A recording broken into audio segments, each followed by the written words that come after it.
तो हम पहले वाले वर्ब सात को हम बना दिए, प्रेजेंट पार्टिसिपल हो गया सीन। उसके बाद कुछ चेंज नहीं करते, उसके बाद जो शब्द है उसको जो करते हो लिख देते हैं।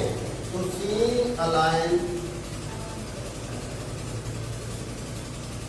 अब क्योंकि सब्जेक्ट दोनों का कॉमन है, ये कही है, अब यहां लगा देंगे कामा और उसके बाद I run.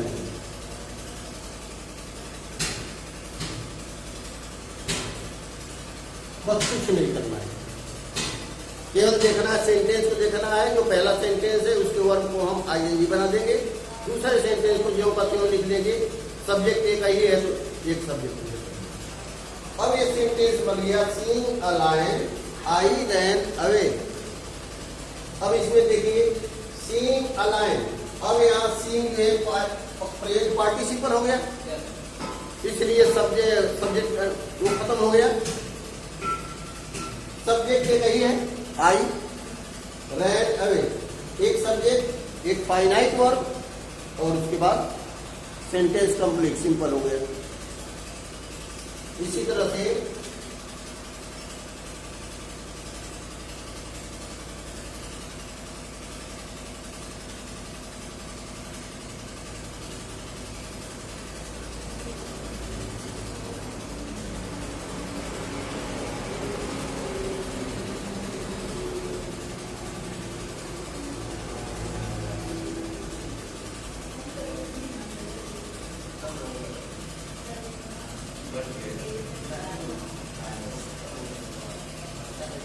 he reached home, he took off his clothes। अब इसमें पहला सेंटेंस रीच्ड होम, घर पहुंचा, और उसके बाद उसने अपने कपड़े उतारे। टुक ऑफ मीन्स होता है कपड़े उतारे। वह घर पहुंचा और उसने अपने कपड़े उतारे। अब एक चीज और बता दें, इसके साथ ही तुम उसका ट्रांसलेशन भी समझते थे। कुछ वाक्य होते हैं हिंदी के जो दिए होते हैं, जैसे ये सेंटेंस है पहला वाला, तो इसको अलग अलग करेंगे तो हो जाएगा मैंने एक सांप देखा, मैं भाग गया। लेकिन अगर इसको एक सेंटेंस बनाएंगे तो हो जाता है एक सांप देख करके मैं भाग गया, एक सांप देख करके मैं भाग गया। तो हिंदी में जो ट्रांसलेशन आते हैं कुछ सेंटेंसेज ऐसे भी आते हैं, सांप को देख करके मैं भाग गया, तो उनको इसी विधि के बनाते हैं, सीइंग अ स्नेक आई रैन। तो देख करके या हुए, करके या हुए अगर क्रिया में कहीं जुड़ा हुआ हो तो समझ लो कि वह इस तरह का सेंटेंस है और उसको हम प्रेजेंट पार्टिसिपल की सहायता से बना दें। अब ये एक्सरसाइज हम देंगे जो इसी पैटर्न पे होगा हिंदी का ट्रांसलेशन। चलो दूसरा सेंटेंस है रीच हो, आई टुक ऑफ माय क्लॉथ। अब इसमें वर्ब है रीच, क्या करेंगे इसके फर्स्ट फॉर्म में, ये ध्यान रखना फर्स्ट फॉर्म में ही आईएनजी लगती है, तो इसका फर्स्ट फॉर्म होगा रीच, रीच में आईएनजी लगा दो।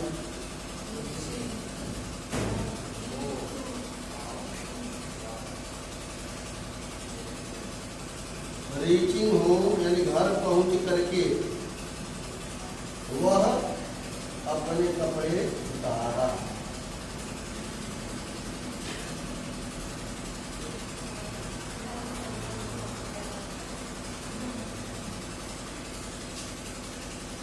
एक रूल क्लियर हो गया। अगर इस तरह के सेंटेंस आते हैं तो उसको हम जो है प्रेजेंट पार्टिसिपल बना के जोड़ देते हैं। अब इसी में कुछ ऐसे सेंटेंस होते हैं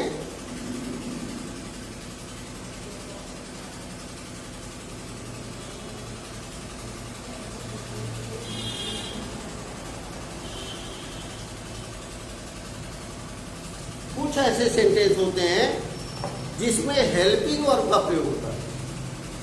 वो सिंपल सेंटेंस है, हेल्पिंग वर्ब का प्रयोग होता है, उसको हम कैसे बनाते हैं? तो हेल्पिंग वर्ब होगा तो उसमें आईएनजी लगाएंगे नहीं, जैसे वाज वेयर का प्रयोग कहीं हुआ है तो हम उसमें कहाँ लगाएंगे? आईएनजी, नहीं लगा पाएंगे।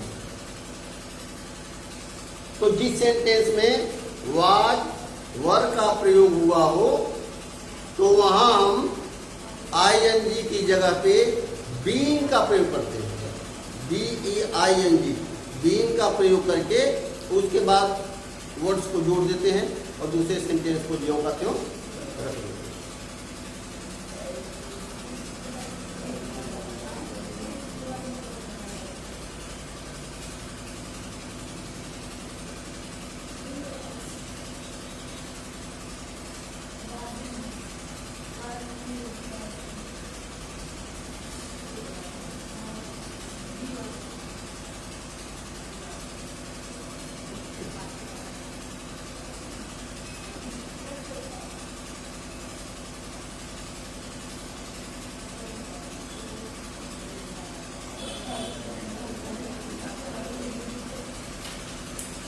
ये सेंटेंस है he was tired, he slept on the ground, यानी वह थका हुआ था, वह जमीन पर ही सो गया। अब इसमें हम देख रहे हैं कि वाज का प्रयोग हुआ है वर्ब की जगह पे, तो वाज वर्ब का प्रयोग जहां भी हो तो उसको हम क्या करते हैं? बीइंग में बदल देते हैं और बाकी सारी चीजों को वैसे ही जोड़ देते हैं। इसका भी अर्थ वही होता है, हुए या करके। तो हो जाएगा being tired, he slept on the ground.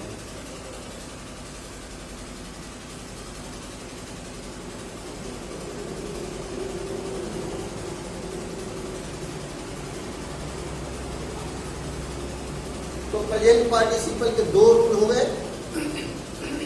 पहला हुआ कि जो कार्य पहले होता है उसके वर्ब में आईएनजी लगा देंगे, और दूसरा हुआ अगर जो हेल्पिंग वर्ब वाज वेयर वाले वाक्य हैं तो वाज वेयर की जगह पे बीइंग का प्रयोग करें, तुम्हारा सेंटेंस कंप्लीट हो जाएगा।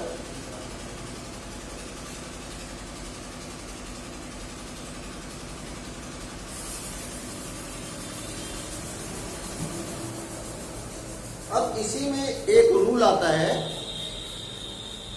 कि यदि किसी सेंटेंस में, खास तौर से दूसरे सेंटेंस, जो दो सेंटेंस होते हैं, तो दूसरे सेंटेंस में यदि प्रेजेंट पार्टिसिपल दिया हुआ, प्रेजेंट पार्टिसिपल दिया हुआ है और उसका संबंध पहले सेंटेंस के ऑब्जेक्ट से हो, यानी कि पहला सब सेंटेंस ऐसा हो जिसमें ऑब्जेक्ट दिया हो और दूसरे सेंटेंस में प्रेजेंट पार्टिसिपल आया हो और उसका संबंध पहले सेंटेंस के ऑब्जेक्ट से हो, तो ऐसे वाक्यों को सिंपल सेंटेंस बनाने के लिए जो प्रेजेंट पार्टिसिपल होता है उसको हम पहले सेंटेंस के ऑब्जेक्ट के तुरंत पास रख देते हैं और बाकी भाग को यों का त्यों जोड़ देते हैं।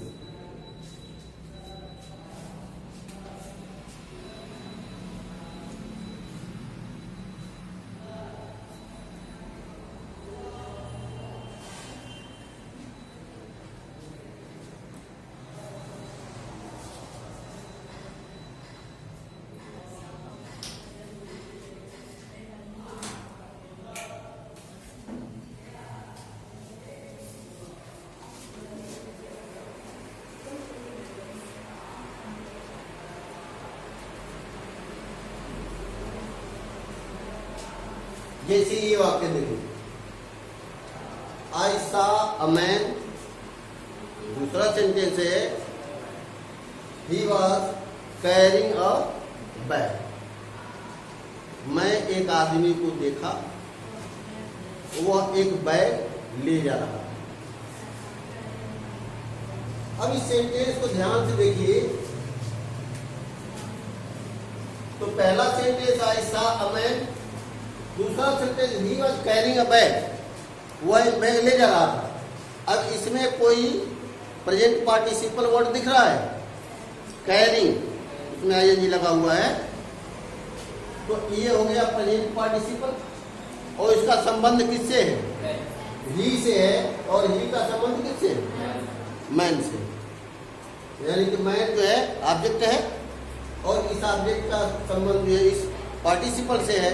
इस ऑब्जेक्ट के तुरंत बाद इस पार्टिसिपल को रख देंगे, बाकी सेंटेंस को जो कहते हो जोड़ देंगे।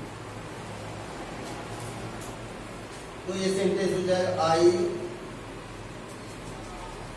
सा अ मैन।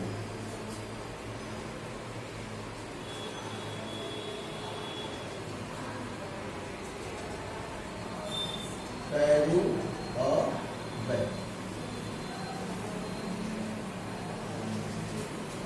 यानी कि मैं एक आदमी को एक बैग ले करके जाते हुए देखा।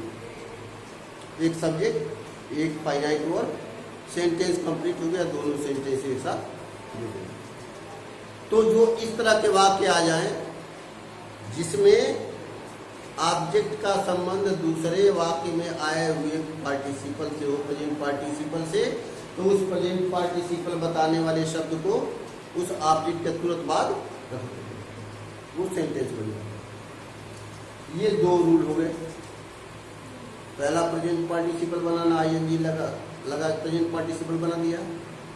दूसरा रूल हो गया तुम्हारा जो है वाज और वाले सेंटेंस है तो उसमें बीइंग लगा देते हैं। और तीसरा रूल हो गया कि अगर जो है पार्टिसिपल दिया हो तो उसको हम ऑब्जेक्ट में बगल में रख देंगे।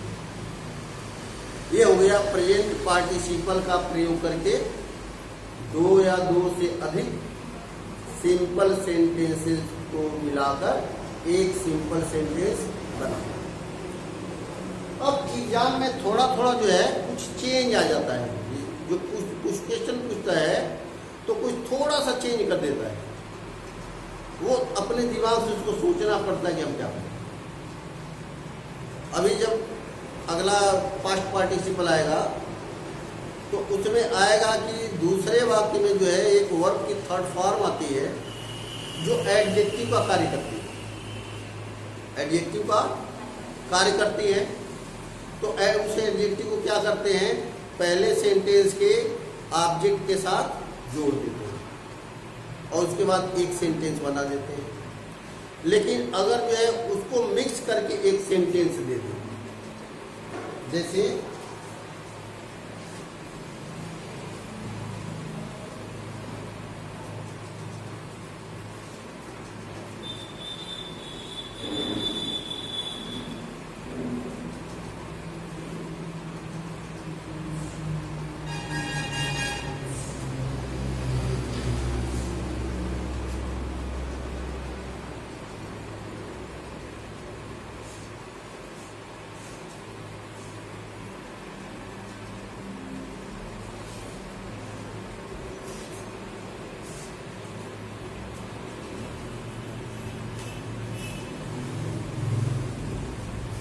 ये तीन sentence, I saw a man, he was blind, he was carrying a lamp in his hand। तीन सिंपल सेंटेंस है। अब इन तीनों सिंपल सेंटेंस को जोड़ के हमें एक सेंटेंस बनाना है। अब सेंटेंस को ध्यान से हम पढ़ेंगे। I saw a man, he was blind, he was carrying a lamp in his hand। अब इसका हिंदी कर लेंगे। सबसे अच्छा तरीका है सेंटेंस का हिंदी कर लो और हिंदी करके हिंदी में जोड़ लो और बस उसको बनाओ। मैं एक आदमी देखा, वो अंधा था। अब अंधा क्या हो गया, ब्लाइंड क्या हो गया, उस आदमी की विशेषता हो गई। तो उसको क्या करेंगे, उस आदमी के पास ब्लाइंड शब्द लगा दिया तो दो सेंटेंस एक बन गया। और दूसरे सेंटेंस में कैरिंग दिया हुआ है पार्टिसिपल, वो ब्लाइंड मैन ही कैरिंग कर रहा है तो ब्लाइंड मैन के बगल में उसको जो है लगा दिया तुम्हारे सेंटेंस में।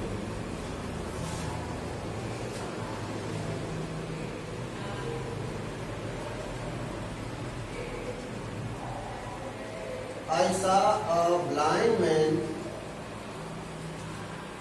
Carrying a lamp in his hand। तो इस तरह के वाक्य भी दो या तीन या इससे भी ज्यादा आ जाते हैं, तो वो मिक्स होते हैं। अब हमको पढ़ के जो है देख लेना चाहिए कि हमको किसको कहाँ एडजस्ट करना है। तो इसके अनुसार आप हिंदी पहले बना लीजिए, उसके बाद उसको इंग्लिश में। तो ये हो गया प्रेजेंट पार्टिसिपल का प्रयोग करके एक सिंपल सेंटेंस बना।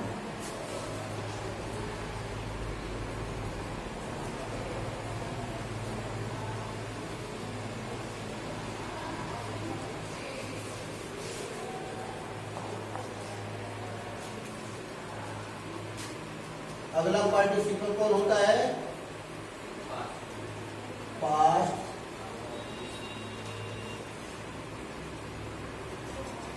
Participle.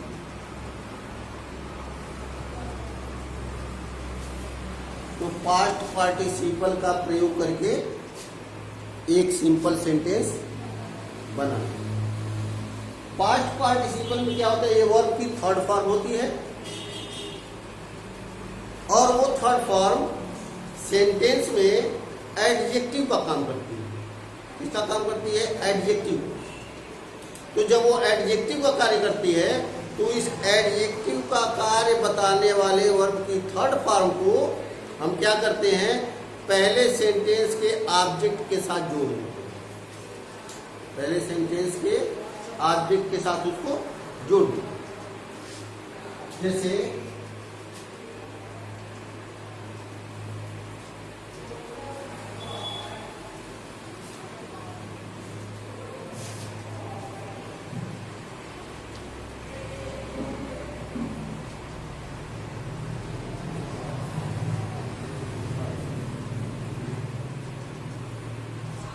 I found a pen, it was lost।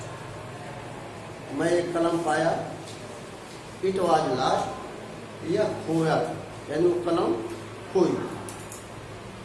अब इसमें पेन की विशेषता क्या हो गई? खोई हुई पेन थी, खोया हुआ जो कलम था, उस कलम को मैं पाया। तो विशेषता बताने वाला शब्द क्या है इसमें? लॉस्ट। विशेषता बता, एडजेक्टिव कहाँ यूज किया जाता है? नाउन से पहले।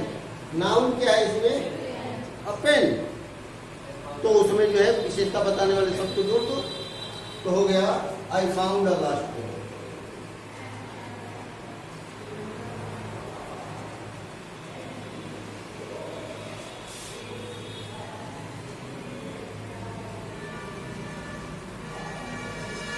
आई फाउंड अ लास्ट पेन। तो पास्ट पार्टिसिपल का बस इतना ही होता है। उसमें अगर किसी सेंटेंस में विशेषता बताने वाला वर्ब की थर्ड फॉर्म हो, तो उस थर्ड फॉर्म को हम क्या करते हैं? ऑब्जेक्ट के साथ जोड़ देते हैं हमारा सेंटेंस में।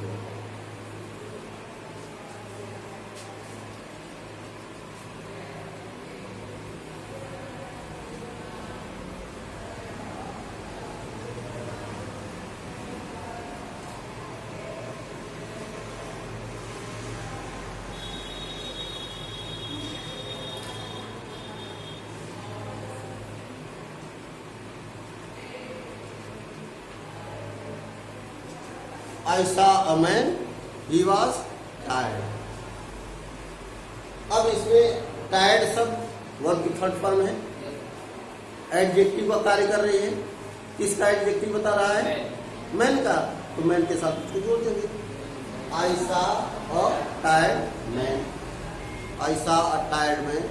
इसी तरह से अन्य वाक्य हो जिसमें दूसरे वाक्य में जो है विथी दिया हो, एडजेक्टिव का कार्य करता है, तो उसको हम उसके साथ जोड़ देते हैं। हमारा पास्ट पार्टिसिपल का वाक्य।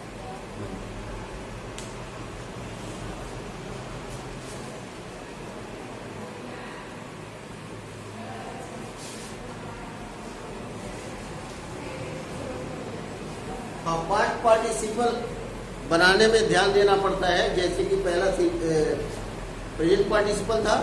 प्रेजेंट पार्टिसिपल में क्या देखते हैं, वाक्य को पहले देखते हैं, सब्जेक्ट एक हो और उसके अलावा जो है दूसरा कार्य पहले कार्य का प्रतिफल हो, तो वहाँ हम उसको प्रेजेंट पार्टिसिपल की सहायता से बना देते हैं। उसमें अगर वाज वर्ग का प्रयोग है तो उसकी जगह हम बीइंग लगा देते हैं। तीसरा उसका था कि अगर जो है किसी दूसरे वाक्य में प्रेजेंट पार्टिसिपल शब्द दिया हो और उसका संबंध ऑब्जेक्ट से हो तो उसको ऑब्जेक्ट के तुरंत बगल में रख के सेंटेंस को बनाना है। पास्ट पार्टिसिपल में हम क्या देखते हैं, दो कार्य होते हैं लेकिन पहले कार्य का जो ऑब्जेक्ट है उसका विशेषता बताने वाला वर्ब की थर्ड फॉर्म अगर है दूसरे सेंटेंस में तो हम उसको ऑब्जेक्ट के साथ जोड़ते हैं। तीसरा आ जाते हैं परफेक्ट पार्टिसिपल।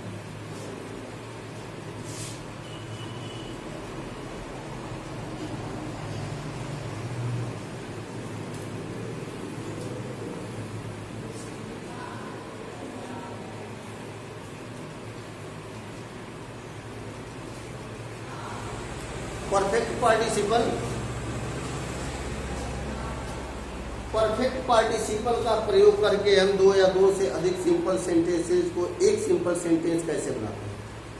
सबसे पहले हम उन हुए कार्यों पे ध्यान देते हैं। तो जब एक कार्य पूर्ण रूप से समाप्त हो जाए, प्रेजेंट पार्टिसिपल में क्या था, कार्य जो है एकदम जो पास पास चल रहा है, एक साथ चल रहा है दोनों कार्य। लेकिन अगर पहला कार्य जो होता है वो पूरी तरह से समाप्त हो जाए, उसके बाद दूसरा कार्य शुरू हो, तो ऐसे वाक्यों को हम परफेक्ट पार्टिसिपल की सहायता से एक सिंपल सेंटेंस बनाते हैं। परफेक्ट पार्टिसिपल होता क्या है, कैसे बनता है,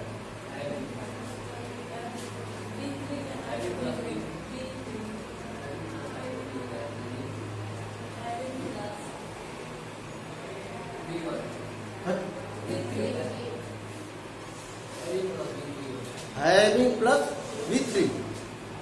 यानी इसमें हम देखते हैं अगर दो सेंटेंसेस दिए हैं, पहले सेंटेंस में कार्य जो है पूर्ण रूप से समाप्त हो गया, उसके बाद दूसरे सेंटेंस का कार्य शुरू होता है। तो जिस सेंटेंस में कार्य पूर्ण रूप से समाप्त हो गया तो समाप्त करने वाला वर्ब जो होता है V3 होता है। कार्य समाप्त करने वाला वर्ब जो है V3 होगा, तभी कार्य समाप्त होगा, क्योंकि चुका था चुके थे किसमें आता है, परफेक्ट में आता है। तो उस वर्ब से पहले हम कुछ नहीं करते, केवल हैविंग जोड़ देते हैं। हैविंग जोड़ के बाकी सेंटेंसेज को यों का त्यों क्रम में जोड़ देते हैं।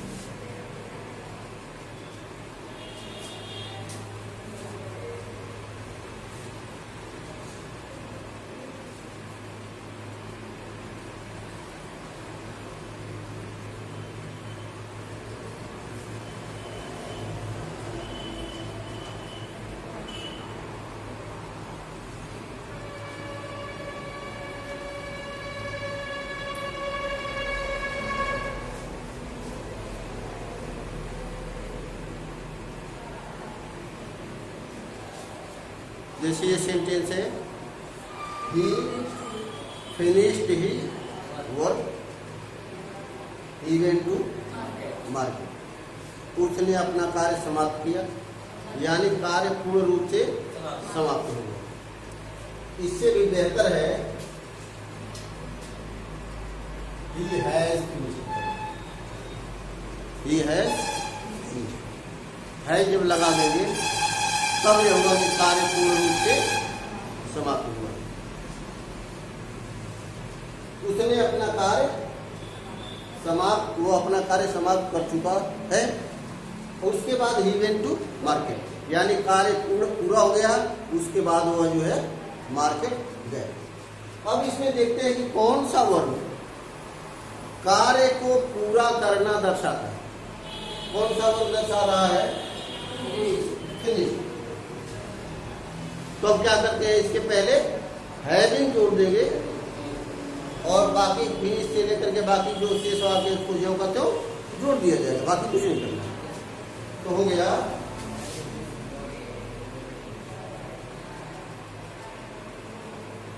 having finished your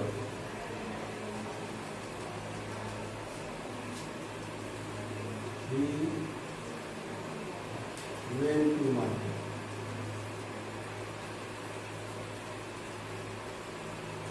इस बात का ध्यान अवश्य देना चाहिए हमको कि हम देख रहे हैं कि सेंटेंस में एक ही सब्जेक्ट और एक ही वर्ब रह जाए।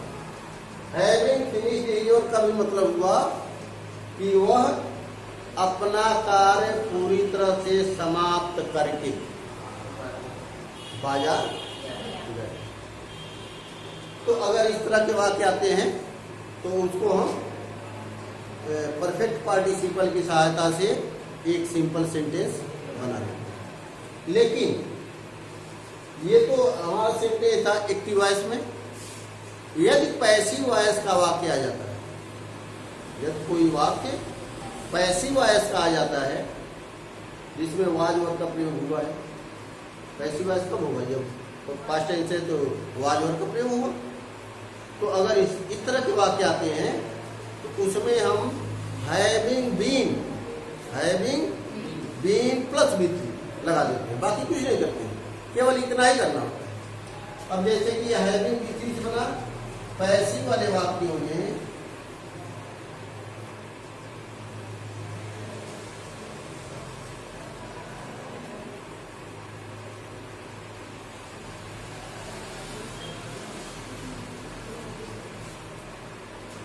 Having plus been plus B3। अब कोई एक सेंटेंस ले लेते हैं।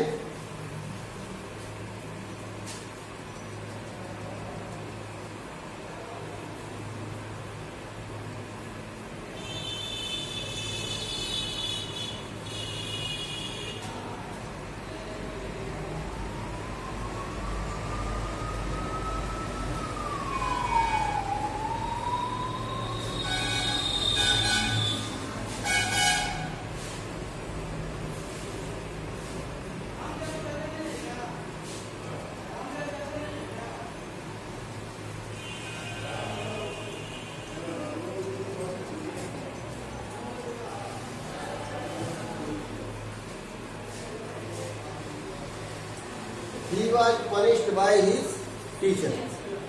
दूसरा सेंटेंस है he felt sorry। अब इसमें हम देखते हैं was प्लस B3 लगा हुआ है। तो was प्लस B3 किसमें लगता है? पास्ट टेंस के पैसिव वॉइस में। पास्ट टेंस के पैसिव वॉइस में was प्लस B3 का प्रयोग किया जाता है। तो ऐसे जब वाक्य आते हैं तो हैविंग B3 की जगह पे हम हैविंग बीन प्लस B3 कर देते हैं, बाकी कोई चीज नहीं है। तो हो जाएगा having been punished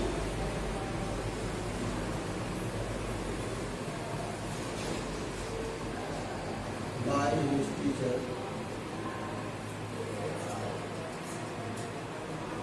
he felt sorry।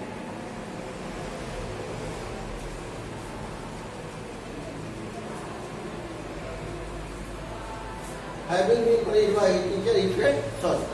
अब he felt sorry subject verb, एक सब्जेक्ट रह गया, एक वर्ब रह गया।